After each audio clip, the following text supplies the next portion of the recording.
Por ocasião da Ceia do Senhor, nós iremos interromper por esse domingo a pregação da primeira epístola aos Coríntios. Iremos ouvir e aprender a palavra de Deus que está aqui em Apocalipse capítulo 19. Então vamos ler do versículo 1 até o versículo 10.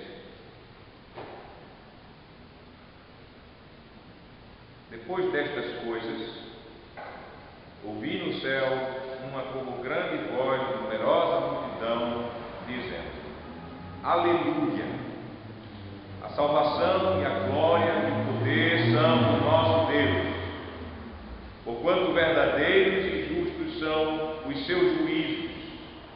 Pois julgou a grande meretriz, que corrompia a terra com a sua prostituição, e das mãos dela julgou o sangue dos seus servos. Segunda vez disseram: Aleluia! E a sua fumaça sobe pelos séculos dos séculos.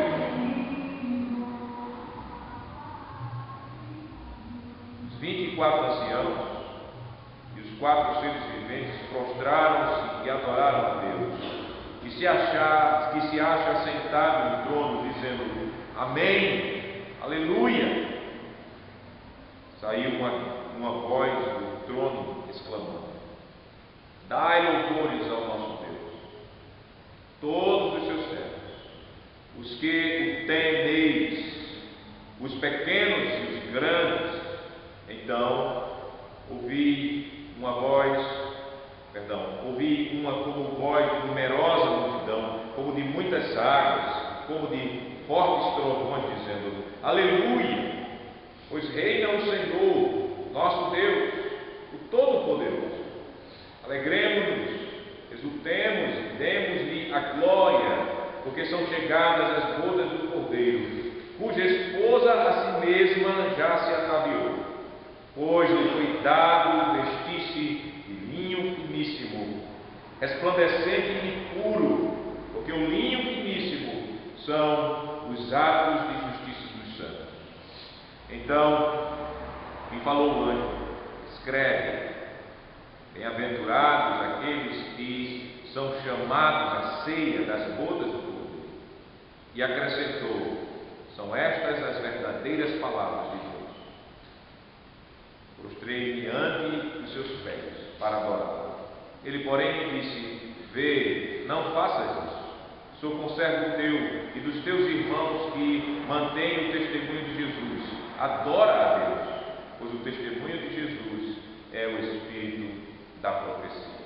O texto da nossa pregação são os versículos 6 a 9. E, por favor, podem deixar abertas suas Bíblias no capítulo de número 19. Amada Igreja do Senhor Jesus Cristo, Cristo nos mandou celebrar esta ceia em sua memória. Nesta mesa, nós lembramos que Jesus Cristo nos prometeu a alegria eterna e aguardamos com grande expectativa a abundância desta alegria no banquete do casamento do Cordeiro, quando ele beber conosco o vinho novo no reino do Pai. Essas são as palavras de nossa forma da Santa Ceia, que fala dessa grande alegria na vida eterna que nós teremos com Jesus Cristo, o noivo, o nosso Salvador. E a Escritura fala em vários lugares sobre a alegria na vida eterna, como por exemplo no texto que nós acabamos de ler em Apocalipse capítulo 19, dos versículos 6 até o versículo de número 9. E é importante que quando nós nos aproximamos do texto, nós devemos lembrar do contexto da palavra. Lembre-se que quando João ele está recebendo a profecia de Apocalipse, já havia passado vários anos da ascensão do Senhor Jesus Cristo até esse momento. Havia passado pelo menos 50 anos da subida do Senhor ao céu. E assim, Deus, Cristo Jesus, ele entregou a revelação de Apocalipse a João nessa época. E esse livro, ele foi escrito por João em um tempo de muita tribulação, de muita perseguição, de muito sofrimento pela igreja do Senhor. O Império Romano, o grande império daquela época, tinha se colocado diretamente contra a igreja de Cristo. Muitos cristãos, naquele momento, haviam sido torturados nas prisões e outros exilados, expulsados de seus territórios. Outros cristãos, eles foram levados às arenas para serem comidos por feras e mortos por gladiadores. As fogueiras, meus irmãos, estavam queimando nossos irmãos, queimando os pastores fiéis que estavam pregando o Evangelho. Muitos crentes estavam sofrendo, muitos crentes estavam negando a Jesus Cristo por medo da perseguição, por medo de perder os seus bens, por medo da morte. Era um tempo de muita perseguição. O próprio apóstolo João, ele estava sofrendo. O apóstolo, ele havia recebido a revelação de Apocalipse depois de ter sido queimado em óleo quente e ter sido deixado exilado lá naquela ilha pedregosa de Patmos, uma ilha com animais e feras terríveis, para morrer lá.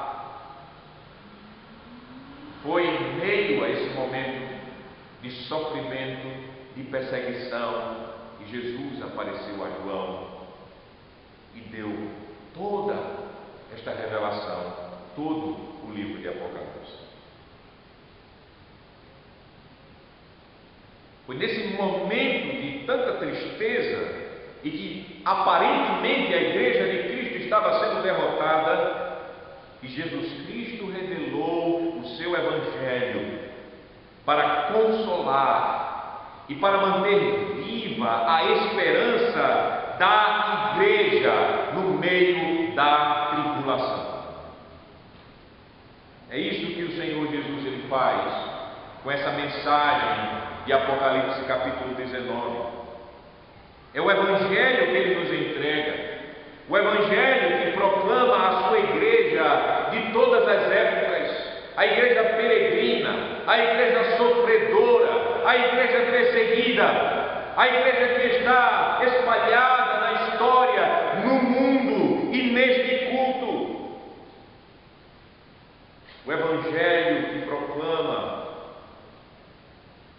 a esperança, a alegria e o consolo que nos é revelado e nos é reservado. Esse Evangelho eu proclamo aos irmãos no seguinte tema: alegre-se, exulte e dê glória a Deus, pois chegou as bodas do Cordeiro. E nós veremos dois pontos nessa mensagem. Primeiro ponto, esse é o chamado do cântico. E em segundo lugar, esse é o Evangelho escrito a nós. Alegre-se, exulte e dê glória a Deus, pois chegou as bodas do Cordeiro. O apóstolo João, ele, naquela visão, estava ouvindo os louvores dirigidos ao Senhor Deus, por ele, Deus, ter derrubado Babilônia. Nós vemos no versículo de número 1, diz: depois destas coisas. Isso nos traz para o ponto anterior, que nós temos no versículo 21, quando um anjo forte, ele derruba Babilônia. E quem é Babilônia? Babilônia é a representação do mundo anticristão, do mundo inimigo do Senhor, do mundo inimigo dos santos, do mundo que persegue a igreja com sede de sangue para matá-la. Deus Ele vingou o sangue dos seus santos. No capítulo 1, versículo 2, 1 e 2, nós temos essa descrição. Depois destas coisas, ouvi no céu uma como grande voz de numerosa multidão, dizendo: Aleluia! A salvação e a glória e o poder são do nosso Deus, porquanto verdadeiros e justos são os seus juízos, pois julgou a grande meretriz que corrompia a terra com a sua prostituição, e das mãos dela vingou o sangue dos seus servos. João ouve um canto, cantando com voz de uma multidão forte e espantosa, que lembrava a voz de uma grande multidão, por exemplo, em um estádio de futebol. Quem já passou perto de um estádio de futebol na hora de um gol, ou quem esteve dentro do estádio de futebol na hora de um gol, sabe qual a sensação de quando nós ouvimos um brado, uma voz de uma grande multidão. É de arrepiar. Imagine, João ouviu uma voz desse tipo. E quem era essa voz? Pelo contexto dos versículos de número 4 e 5, eu quero a atenção para o versículo de número 6, quando diz: Então ouvi uma como voz de numerosa multidão, como se de muitas águas e como de fortes trovões, dizendo: Aleluia, pois reina o Senhor nosso Deus, o Todo-Poderoso. Quem era essa multidão que estava gritando naquele, quer dizer, clamando, vociferando naquele momento? Pelos versículos 4 a 5, era a voz de todos os servos do Senhor, pequenos e grandes, a voz da Assembleia dos Santos. Versículo 4 diz: Os 24 anciãos e os 4 seres viventes prostravam-se e adoravam a Deus, que se acha sentado no trono, dizendo: Amém, aleluia. E aí o versículo 5 diz: Saiu uma voz do trono exclamando: Dai louvores ao nosso Deus, todos os seus servos, os que o temeis, os pequenos e os grandes. Essa voz era a resposta ao chamado do cântico. Eram os servos de Deus, era a grande assembleia dos santos que estão arrolados nos céus e na terra. O escritor aos Hebreus, ele nos deu um vislumbre, uma pequena visão dessa grande multidão que ninguém numera. Hebreus capítulo de número 12.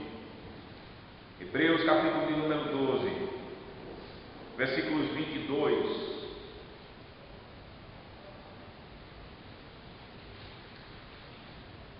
Diz: Nós, como crentes em Jesus Cristo, temos chegado a esta grande assembleia.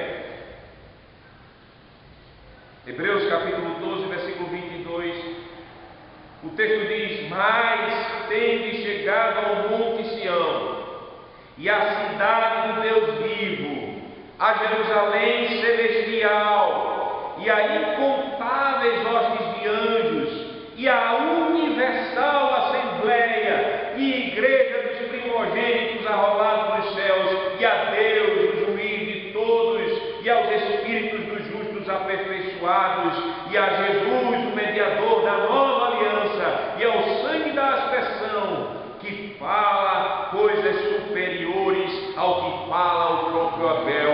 Veja, meus irmãos, nós, mesmo sendo uma igreja pequena ou uma igreja grande, nós estamos juntos com esta grande assembleia, a verdadeira assembleia de Deus, que está arrolada nos céus e que agrega e congrega todos os santos do Senhor.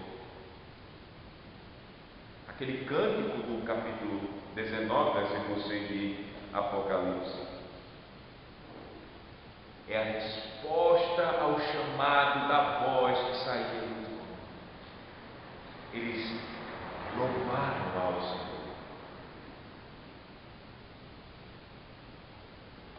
E notem, voltando lá para Apocalipse capítulo 19, versículo de número 6, a primeira palavra do cântico é aleluia. É uma exclamação. Aleluia. Essa palavra, apesar de ser muito encontrada na boca dos crentes, ela não é uma palavra facilmente encontrada na Bíblia. Ela se limita aos Salmos no Antigo Testamento. Ela aparece 24 vezes nos Salmos.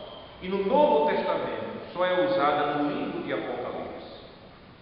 E no livro de Apocalipse ela aparece 4 vezes. E somente no capítulo de número 19, aparece no versículo de número 1, aparece no versículo de número 3, aparece no versículo de número 4 e aparece no versículo de número 6 e acabou-se, não aparece mais.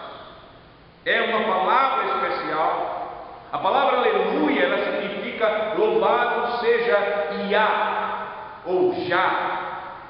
E Já é a abreviação do nome especial do Senhor, a abreviação do nome de Iavé. E quando nós lemos o Antigo Testamento e aparece o nome Iavé, que é traduzido em nossa língua, em nossa Bíblia em português, lá no hebraico, com as letras Senhor, do nome Senhor, todas em maiúsculo, é o nome especial de Deus. É quando Deus quer comunicar o seu amor pactual. É quando Deus ele quer deixar muito claro que Ele está em uma relação de graça, de aliança com o seu povo. Então, esse louvor que nós encontramos no versículo de número 6 e os louvores que estão manifestados neste capítulo mostra que esse Deus que é adorado por todos os santos não é um Deus diferente do Deus do Antigo Testamento, não é um Deus diferente daquele que pegou e escolheu um povo para si e que fez uma aliança de amor e de graça com esse povo, que se revelou aos santos patriarcas do passado, que se revelou a Israel, que preservou Israel durante todo o seu tempo no Antigo Testamento. O Deus fiel, o Deus de amor, o Deus de aliança, o Deus de graça, o Deus salvador. Esse é o Deus que é louvado pelos santos. Aleluia! Deus da aliança, seja louvado. Deus que é fiel e vem preservando a igreja desde o Éden, e que preservará essa igreja desde até a vida para sempre. Deus que confirmou essa aliança no sangue do Cordeiro, Cristo Jesus, o Messias, o ungido, aquele que é o consumador da aliança de Yahvé. A igreja, ela é conduzida a louvar a esse Deus. Ela diz aleluia. Ela sim é conduzida a pôr a sua confiança só em Yahvé, Ele que é o Todo-Poderoso. Veja, o versículo de número 6, ele diz aleluia, pois reina o Senhor. Ele não vai reinar, ele está reinando. Mas a igreja estava sofrendo, a igreja estava de fato tendo os seus servos sendo mortos, mas o Senhor reina. Não está fora do controle de Deus as tribulações que a igreja passa, não está fora do controle de Deus o derramamento de sangue dos santos do Senhor. Nós vemos, irmãos, destes dias, que Se há um povo na terra mais perseguido, como sempre foi, são os cristãos. Os cristãos nos países comunistas estão sendo mortos ou presos. Os cristãos dos países islâmicos estão sendo decapitados, queimados, crucificados. O mundo está calando para isso. Se fosse 2 ou 3 pessoas que preferem fazer sexo com outros do mesmo sexo sendo mortos, a imprensa mundial estaria se manifestando, pedindo ação das Nações Unidas. Se fossem outras religiões, membros de outras religiões sendo mortos por cristãos, já eram os cristãos, iriam pedir guerra aos cristãos. Mas hoje, a Anistia Internacional diz que por ano são mais de 100 mil cristãos mortos por causa da fé. E o mundo está calado. Mas mesmo essa perseguição tão cruel, em pleno século XXI, o século da modernidade, o século da paz e amor, em pleno século XXI, Deus está sob o controle. Sobre o controle. Deus está registrando. Ele é rei e nada foge ao seu poder, porque ele é todo poderoso. O texto diz: aleluia, pois reina o Senhor, ele é nosso Deus, todo poderoso.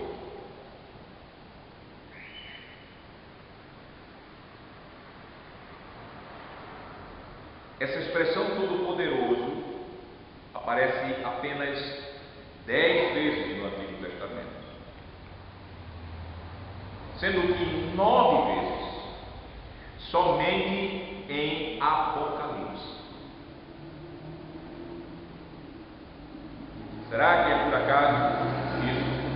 Será que é por acaso que, especialmente em Apocalipse, tem agregado majoritariamente o nome Todo-Poderoso? Claro que não. Meu irmão, minha irmã, qual o nosso consolo em meio a tribulações e perseguições?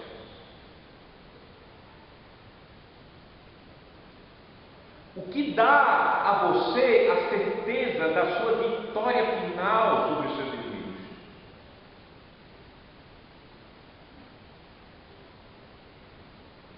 A resposta é a verdadeira fé no Deus que é todo-poderoso. Ele é todo-poderoso. Os crentes, eles podem ter a certeza de vitória, pois quem reina sobre todos e tudo é o nosso Deus, que é todo-poderoso. O Senhor Todo-Poderoso. E por isso nós, mesmo vendo os nossos inimigos com as suas escaramuças, parecendo muito mais fortes e numerosos do que nós, e até tirando o nosso sangue, e às vezes tirando até a nossa paz, eu posso ter a certeza na promessa do Evangelho que diz que nós somos mais que vencedores. Porque a vitória do Cordeiro, a vitória é da igreja. E essa vitória, como nós vemos no livro de Apocalipse, no capítulo número 19, não é algo que talvez vá acontecer. João está ouvindo os cânticos de uma vitória já certa. Vai acontecer. O versículo de número 27 nos dá o chamado: alegremo-nos, exultemos e demos-lhe a glória, porque são chegadas as bodas do Cordeiro, cuja esposa a si mesma já se ataviou.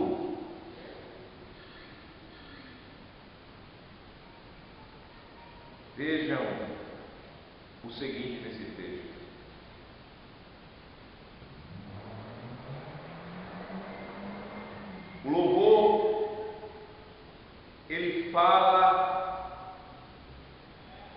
não de um enterro da igreja.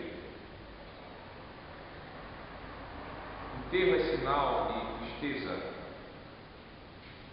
O louvor, ele fala do casamento da igreja. O texto nos diz isto. E o texto nos mostra como se o casamento estivesse acontecendo naquele momento. Já chegou a hora do casamento. A festa está aí, as bodas.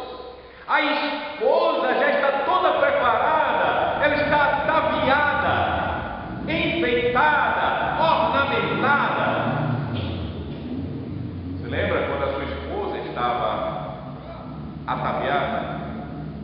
Se não lembra, chega essa noite e pede o seu alvo de casamento. Às vezes a ferrugem na memória dos homens, especialmente, é muito grande. Às vezes a gente precisa pegar e abrir o álbum de casamento nosso para ver aquela imagem que nos deixou tão alegres quando nós vimos a nossa noiva ataviada entrando pela porta da igreja, para que nós pudéssemos assim recebê-la das mãos do seu responsável e poder assim iniciar o casamento e depois entrar para a festa.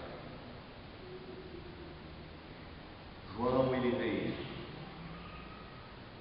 O cântico é um chamado de alegria, porque a festa está lá, a esposa já está lá. E imagine, meus irmãos, como este louvor que seria pregado às igrejas naquela época, depois da revelação de João, porque essa carta ela era para ser pregada às igrejas.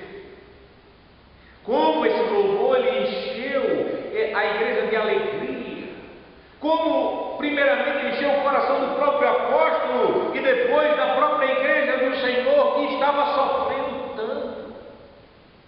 Assim, os fiéis que estavam ouvindo a pregação do Evangelho, que especialmente quando nós estamos em tribulação parece tão doce para nós, alenta, consola, refrigera a nossa alma, renova a nossa esperança. Os fiéis, eles são conduzidos a verem a gloriosa vitória do Senhor Jesus Cristo e de sua igreja. Esta vitória que é simbolizada na festa de casamento do Cordeiro com a sua esposa. Agora, João, pelo cântico, é também levado a ver e reconhecer que somente Deus deve ser glorificado pela vitória da igreja. O cântico diz: demos-lhe a glória. É assim que está escrito. Demos-lhe a glória de uma vez por todas. Isso é a força do texto. Algumas versões não terão isso, mas é demos-lhe a glória de uma vez por todas. Isso expressa toda a glória ao Senhor. Isso expressa a glória que é só para o Senhor. Bom, a igreja, especialmente quando nós sofremos, nós temos aquele ditado que não é nada evangélico, que não é nada bíblico, de dizer assim: ah, Deus está vendo que eu sofro tanto, então eu mereço alguma coisa. Eu já falei isso várias vezes sem entender a graça de Deus. Deus não me dá nada porque eu mereço. Se Deus fosse dar a você e a mim o que eu e você merecemos, nós estaríamos no inferno já. A nossa felicidade é porque Deus dá a nós aquilo que não merecemos. Os nossos sofrimentos, sim, Deus usa. Para quê? Para aperfeiçoar a nossa fé. Ele usa os nossos sofrimentos para nos instruir, nos disciplinar a termos paciência em meio às tribulações.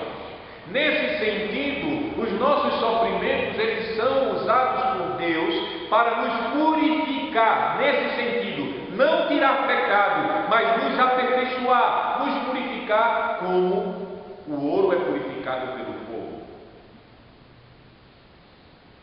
Mas sofrimento nenhum nos torna dignos de salvação. Em meio a tudo aquilo, em todo o sofrimento da igreja, nenhuma glória está sendo dada à igreja.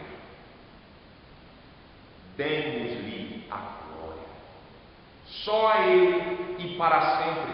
Nós temos glória porque nós temos a glória de Cristo como a lua. Essa semana que passou, as pessoas ficaram tão impressionadas porque ia ser a Big Lua, a grande lua. Ela ia parecer grandiosa, mas está vendo toda aquela luz, mesmo vermelha, por causa daquela questão do eclipse? Toda aquela glória da luz que estava na lua, sabe quem é? O sol. A lua só é vista, e a lua só se apresenta em sua beleza e glória por causa da luz do sol. Quando a terra fica entre o sol e a lua some. A mesma coisa a glória da igreja. A glória da igreja é a glória de Cristo. A nossa glória só é vista quando Cristo está brilhando em nós. Assim, a glória da salvação não é nossa, é só do Senhor, só para o Senhor. A igreja, no meio da provação e vendo a vitória, a igreja vai dar glória somente àquele que merece e é dono de toda a glória, o Senhor Deus. A vitória é dele. A vitória da igreja não está em minha mão, na sua mão. A vitória da igreja está só na mão do Senhor Deus, porque só Ele recebe glória, e de uma vez por todas, os santos servos do Senhor, eles louvam a soberania de Deus na salvação, eles louvam a soberania de Deus em preservar os crentes até o dia final. Isto é o Evangelho, esta é a compreensão do Evangelho. Quando eu compreendo o Evangelho da soberania de Deus, eu só quero glorificar um. E quando eu compreendo o Evangelho da glória de Deus, quando eu estou de pé, eu só glorifico a um, o Senhor. Nada de glória a nós, homens. Nada. Só e para sempre. O cântico também revela a glória do Senhor, mas também a santidade da igreja. Note que Deus é glorificado também porque a esposa ataviou-se. Parte 7b. O texto diz: porque são chegadas as bodas do Cordeiro. É o Senhor que traz essa boda, cuja esposa a si mesma já se ataviou. Esse se ataviar da igreja é um símbolo, é uma figura da santificação da igreja. Essa santificação que é fruto, resultado da verdadeira fé. É resultado de uma vida de amor ao Senhor. É resultado de uma vida de gratidão. Se eu tenho uma verdadeira fé que o Espírito Santo colocou em meu coração depois de me regenerar pela palavra, essa fé ela produz vida em mim, ela produz frutos em mim. Ela é viva, não morta. E os frutos desta fé é santidade. E santidade é obediência amorosa e grata ao Senhor. Obediência à lei de Deus. O Espírito diz que a igreja já se ataviou. O Espírito Santo, assim, ele quer estimular a igreja de todas as épocas, especialmente nos momentos de provações. para que a igreja continue na santificação, para que a igreja continue na obediência amorosa ao Senhor em meio às muitas tribulações, para que a igreja esteja ativa na obra de gratidão. Porque no meio das provações chegam os nossos inimigos, chega Satanás, chega a nossa carne, chega o mundo e diz: o que adianta você servir ao Senhor? Lembre-se dos salmos, lembre-se quando o salmista ele começa a observar a prosperidade dos ímpios, enquanto que ele estava passando por muitos sofrimentos porque estava obedecendo ao Senhor. E ele começa a questionar se vale a pena servir ao Senhor, porque ele estava vendo que quanto mais ele servia ao Senhor, mais ele sofria por causa do Senhor. Mas enquanto os ímpios, tudo era bom para eles, tinham tudo, até a aparência da saúde deles era coisa brilhante. Mas ele entendeu tudo quando estava na presença de Deus. Ele viu que aquela prosperidade era vã, era falsa. Era como se estivessem numa ladeira escorregadia, levando-os até o abismo. Quando nós estamos embaixo de perseguição e tribulação, o diabo, a nossa carne, o mundo vão chegar junto de nós e dizer: vale a pena? A igreja estava ataviada. A igreja se ataviou, o texto diz. Foi uma obra ativa. Ela já se ataviou. E aí surge uma pergunta para nós. Você, crente, membro da igreja, tem se ataviado para se encontrar com o teu Senhor? Você tem ornamentado a doutrina com uma vida de santidade, de obediência amorosa, grata a Deus? Como está a sua veste diante do Senhor? Como você pode se apresentar diante de Cristo? Você tem se enfeitado para Jesus ou não? A igreja gloriosa vista por João se ataviou. Agora, será que isso é uma parte da Bíblia que fala de salvação por obras? Porque ela se ataviou. Não. Veja o versículo de número 8. Pois lhe foi dada à igreja vestir-se de linho finíssimo, resplandecente e puro. E aí, a interpretação do que é esse linho finíssimo está na partezinha final, porque o linho finíssimo são os atos de justiça dos santos. É uma figura dos atos de justiça dos santos, das obras que são feitas conforme a lei, para a glória de Deus, atos de justiça. Então percebam, meus amados irmãos, que até mesmo as nossas boas obras, até mesmo as nossas obras de obediência a Deus, as quais nós iremos pegar e pegamos e nos vestimos e nos enfeitamos, elas nos são dadas. O texto diz, porque, o texto diz, pois lhe foi dado vestir-se. Não foi a igreja que comprou essas obras de justiça, não foram obras de justiça que saíram da igreja, foram obras de justiça que foram dadas. O apóstolo Paulo, lá em Efésios capítulo 2, versículo de número 8, ele falando sobre a salvação graciosa do Senhor, ele mostrou-nos e nos ensinou que as obras que nós praticamos são obras que Deus preparou de antemão para que nós andássemos nelas. Efésios capítulo 2, versículo 10, logo depois de ele falar que nós somos salvos pela graça mediante a fé, e isto não vem de nós, não de obras, para que ninguém se glorie.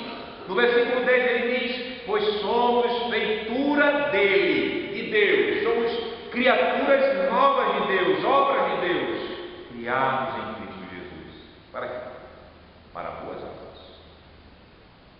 as quais, as boas obras, Deus de antemão preparou para que andássemos nelas. Que Deus maravilhoso, que Deus gracioso, que Deus tão bom, que Deus tão cheio de misericórdia, de riqueza, de graça salvadora.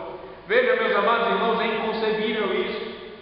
Um Deus que me escolhe desde a eternidade para ser seu povo, um Deus que me salva, me regenera, um Deus que me opera em mim um novo nascimento, me dá fé. É o Deus que faz frutificar em mim as boas obras, Ele que pavimenta o caminho da minha salvação, para que eu ande em boas obras. O Deus que me dá as vestes de justiça, para que eu me vista para Ele lindamente. Você pode imaginar que Deus é esse? É o Deus que se revela na Bíblia somente. É o nosso Deus.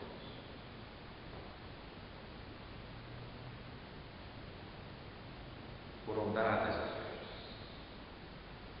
A igreja está bem vestida, esperando o noivo. A igreja está gloriosa, como o apóstolo Paulo diz, quando ele exorta os maridos, dizendo: a maridos, amai, Efésios capítulo número 5, quando o apóstolo ele vai dizer aos maridos, capítulo 5, versículo 25, maridos, amai vossa mulher, como também Cristo amou a igreja e a si mesmo se entregou por ela. Para que ele se entregou por ela? Pela igreja, para que a santificasse, tendo-a purificado por meio da lavagem de água pela palavra.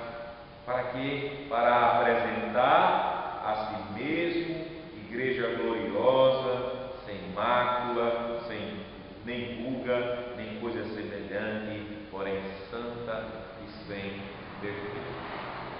Quase eu estou vendo as mulheres da igreja suspirando por um marido tão perfeito como é Jesus, e os homens suando, porque que marido perfeito é Jesus, e como nós precisamos do Espírito Santo para cumprir o nosso papel. Mas veja, a igreja gloriosa, ataviada, porque Jesus a ataviou, dando-lhe as vestes, que são as vestes de justiça, os hábitos dos justos, de um finíssimo são os hábitos de justiça dos santos. Agora, indo para o versículo de número 9, nós vemos que esse evangelho que estamos vendo, esse chamado no cântico, ele está sendo ordenado ao Senhor que seja o evangelho escrito para nós. Versículo 9 ele diz: então me falou o anjo, escreve: bem-aventurados aqueles que são chamados à ceia das bodas do Cordeiro. E acrescentou: são estas as verdadeiras palavras de Deus. Versículo 10, é um versículo de outra parte que nós não iremos pregar, é outra parte do texto original.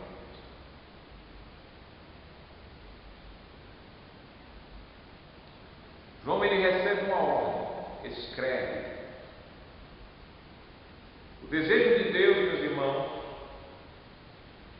é falar e guiar o seu povo pela Escritura. Ele fez isto para livrar a sua igreja do engano e do erro de Satanás. ele falou muito através de visões, mas as visões que ele deu aos patriarcas, aos profetas, aos apóstolos, aos seus servos, as visões que interessavam a ele para nos guiar a Jesus Cristo, porque as crianças sabem, a criação ela não fala a nós sobre a salvação, mas a Escritura, ali na Escritura Deus fala a nós a salvação de Jesus.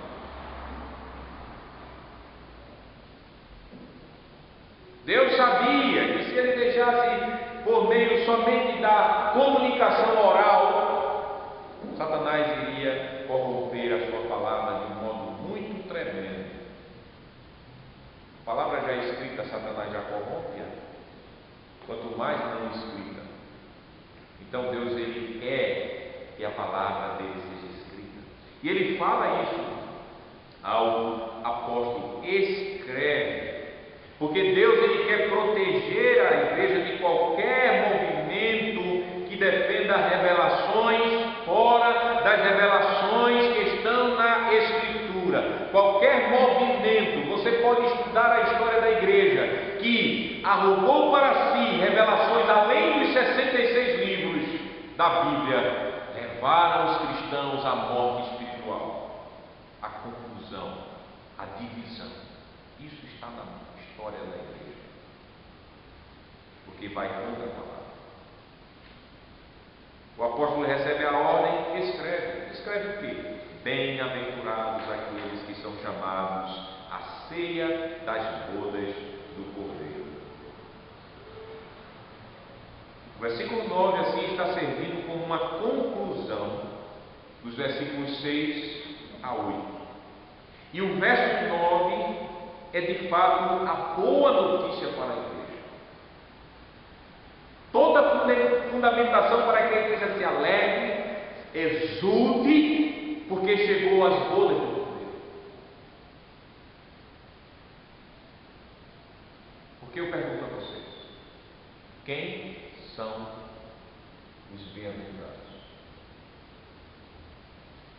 Quem são os muitos felizes? Essa palavra bem-aventurada é muito cheia, dá para encher a boca com ela. Muitos felizes. Quem são eles?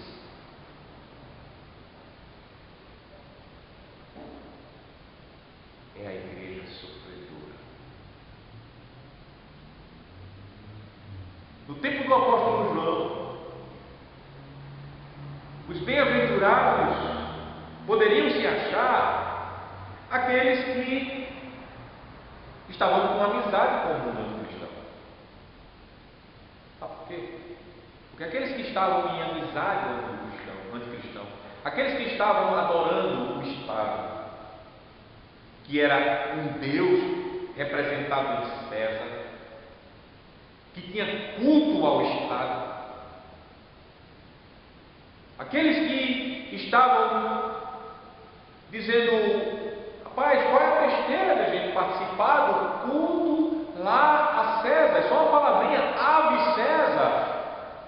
Esses pareciam os bem-aventurados, porque esses não estavam sofrendo perseguição de tipo algum.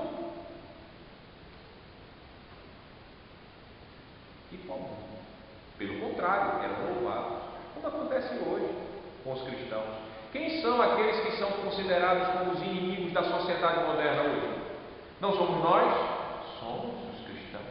Porque nós não estamos cumprindo e nem dizendo amém à agenda do Estado anticristão, seja no Brasil, seja nas nações, seja representado na ONU. Os cristãos são a grande barreira para a agenda do mundo anticristão e do anticristo, e por isso os cristãos são tidos como inimigos da sociedade contemporânea, seja na faculdade, seja no seu trabalho, seja na relação familiar. Se você quiser viver os mandamentos de Jesus, você será considerado inimigo. É tanto que no nosso congresso hoje está sendo dito e defendido no meio do nosso parlamento que os cristãos sejam expurgados da vida pública. É tanto que hoje na academia, quando um professor cristão cristão na universidade se posiciona contra a teoria da evolução, eles transformam tudo em discussão entre fé e ciência. E que muitos projetos, e nem pensar, se você for um professor cristão e querer colocar um projeto na faculdade para estudar sobre, por exemplo, o design inteligente, você nunca receberá nem um centavo do governo.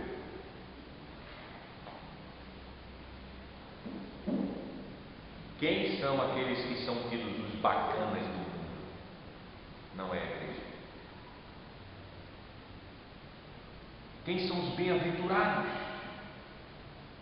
Para o mundo não é a igreja. É o que se diz aos jovens: eu quero gozar a vida, porque eu vou me casar. Eu quero ter vários parceiros e parceiras. Casamento é virar felicidade. Quem são os bem-aventurados? São aqueles que no domingo estão procurando os seus prazeres, e não aqueles que estão adorando ao Senhor na beleza da santidade. Mas veja, quem são os verdadeiros bem-aventurados? São aqueles que são chamados à ceia do Cordeiro. É a igreja sofredora. Lembre-se que Jesus Cristo não prometeu a nenhum de vocês, nem a mim, sombra e água fresca nesse mundo anticristão. Lembre-se que a nossa bem-aventurança está em sermos perseguidos pelo amor do seu nome. Jesus ele falou isto no Sermão do Monte, em Mateus, no capítulo de número 5, versículo de número 10. Veja, Mateus 5, 10, ele disse: bem-aventurados os perseguidos por causa da justiça, porque deles é o reino dos céus. E ele continua: bem-aventurados sois quando, por minha causa, vos injuriarem e vos perseguirem e mentindo disserem todo mal contra vós. O que é que ele diz? Regozijai-vos e exultai, porque é grande o vosso galardão nos céus, pois assim perseguiram os profetas que viveram antes de vós. Não é tão parecido com o que nós ouvimos lá em Apocalipse capítulo 19? Ele diz: bem-aventurados que são chamados às bodas, bem-aventurados são vocês, igreja, perseguida, atribulada por causa do Cordeiro.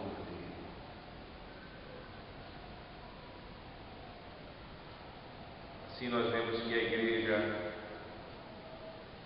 quando perseguida, pode saber que não será destruída, como o apóstolo Paulo diz. E quando sofre, a igreja tem motivo de se alegrar nas suas feridas.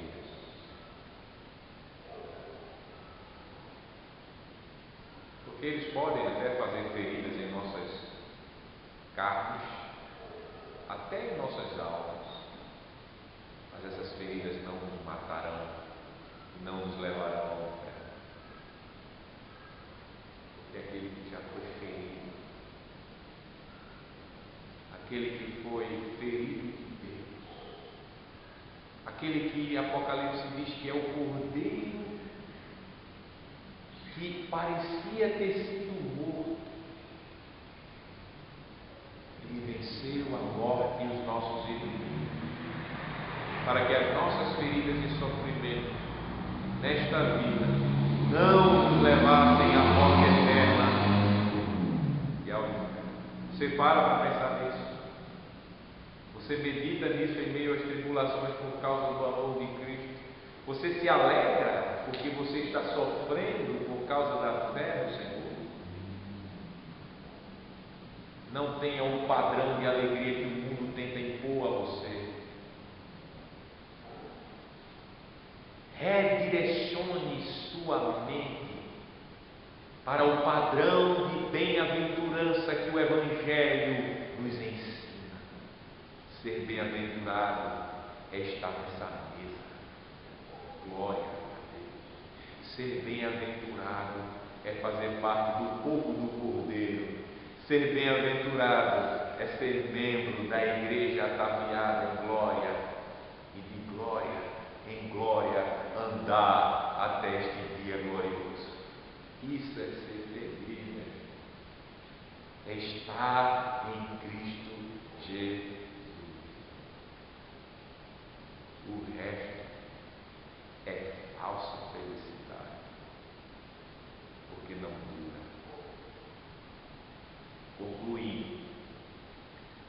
Senhor Deus quer que sua igreja, ela confie na palavra escrita. Escreve. Ele queria que isso chegasse a toda a igreja, até você. Escreve. E nós podemos confiar, sabe por quê? Porque são estas as verdadeiras palavras de Deus. Se Deus já é fiel, imagine a ênfase dizendo: estas são as verdadeiras palavras de Deus. É ênfase, é força. É para não ter nenhuma dúvida no seu coração sobre a felicidade que nos espera e que nós temos reservado em Cristo Jesus. São estas as verdadeiras palavras de Deus. E esta última frase serve como amém.